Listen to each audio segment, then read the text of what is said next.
नमस्कार, आप देख रहे हैं मीडिया हलचल। मैं हूं आपके साथ पूजा यादव। उत्तर प्रदेश में होने वाले विधानसभा चुनाव को लेकर तमाम दलों की ओर से पूरी की पूरी ताकत झोंकी जा रही है जीत हासिल करने के लिए। इस बार तमाम दलों की ओर से पुरजोर कोशिशें हद तक लगातार बढ़ रही हैं। जैसे मान लीजिए जीत उसी पार्टी की होने जा रही है।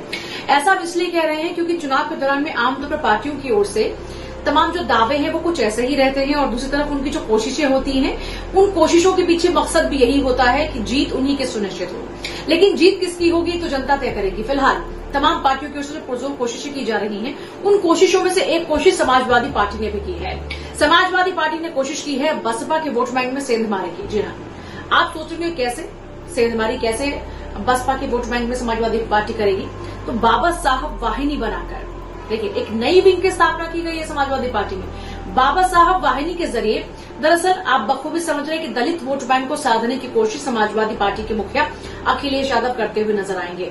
वैसे भी पिछले कुछ दिनों की अगर बात करते हैं तो जिस तरीके से बुआ भतीजे के बीच में काफी दूरियां बढ़ गई, उसके बाद से ये कोशिश होनी लाजमी भी है। और वैसे भी जिस तरीके से फिलहाल उत्तर प्रदेश की राजनीति देखने को मिल रही है तो समझने वाले यानी जो राजनीति को समझते हैं वो यही कहते हुए नजर आ रहे हैं कि फिलहाल जहां से जिसका जैसे वोट बटोर लिया जाए, जिसके वोट बैंक में सेंधमारी कर ली जाए, उस पार्टी के लिए यही मुनाफे का सौदा होगा। यही वजह है कि समाजवादी पार्टी की ओर से दलित वोट बैंक को साधने की कोशिश की जा रही है।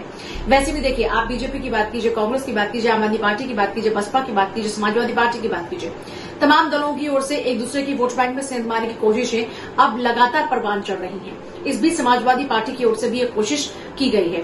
खास बात यह है कि मिठाईलाल भारती को इस विंग का राष्ट्रीय अध्यक्ष चुना गया है और अब वही इस पूरी विंग को संभालेंगे। कुल मिलाकर देखा जाए तो इस बात से भी आप बखूबी समझ सकते हैं कि फोकस फिलहाल कहां पर है। देखिए, फिलहाल जो उत्तर प्रदेश के हालात बने हुए हैं, पहले अगर देखते हैं तस्वीर को तो खुले तौर पर ये नजर आ रहा था कि इस बार बीजेपी एक बार फिर से हिंदुत्व का कार्ड खेलने जा रही है। क्योंकि जिस तरीके से पूरी की पूरी राजनीति का जो केंद्र बन चुका था वो राम मंदिर बन चुका था, अयोध्या बन चुकी थी। ऐसे में अब रामनगरी अयोध्या के बाद लखीमपुर खीरी के प्रकरण ने विपक्षी पार्टियों को बैठे बिठाए एक मौका दे दिया।